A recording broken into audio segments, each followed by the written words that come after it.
Okay, we would like to acknowledge the Provincial Tourism of Benguet, headed by our Miss Heather Janet Dizon. Ayan, nandyan din ang Kai Cafe and Tayaw Farms at Atok. And of course, our Health 101 and Farm from Tuba and Watwat Garahe in La Trinidad, Benguet. Yes, these are all under the province of Benguet. So tara na po and let's explore this exhibitor. So, Kamsa, coffee lover ba? Mag-coffee lover ka ba? And can you explain further on this? Ayan, so these are manual brewing apparatus. Tama po ba, ma'am? Yes po.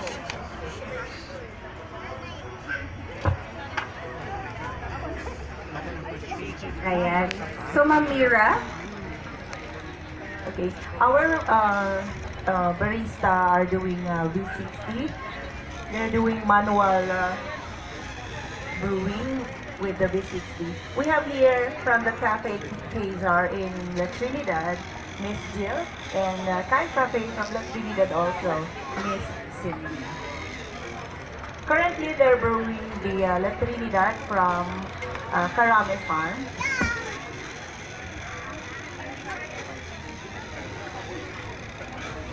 Simultaneous with the beans from Auntie Nancy, roasted by the Red Soil. Also, we are privileged to have a roaster that has championed in the roasting competition in the Philippines.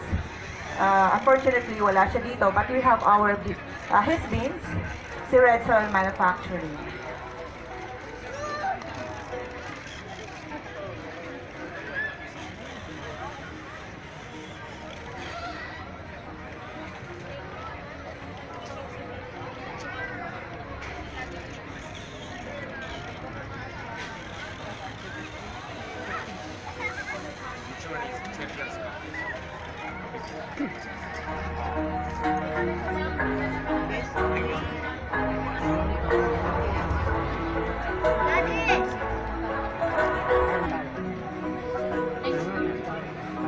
Yeah, we're also lucky this afternoon because we have the president of JIC, Mr. Leo, and the Provincial Agriculture Office of Benguet, also Korean Association with Coffee Association with Sir Leo, and yun. Thank you for coming and joining us this afternoon.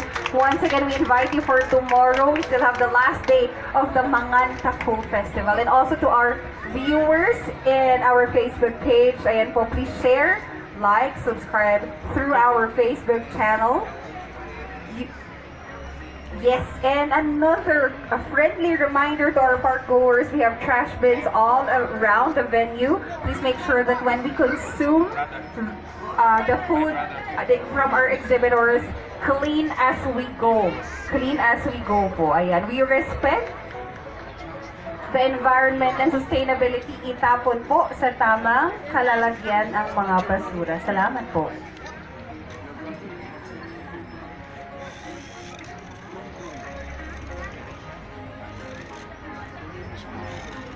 The beans from La Trinidad are processed anaerobic naturals.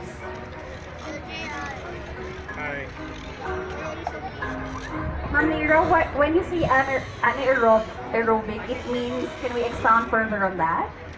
It is fermented during the post-harvest process. So before drying, it undergoes fermenting process. So that depends on the processor kung ano yung gagawin niyang process. So in the Bigao, we have naturals process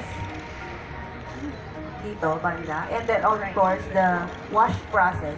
Sa natural process, ito yung pagka-harvest after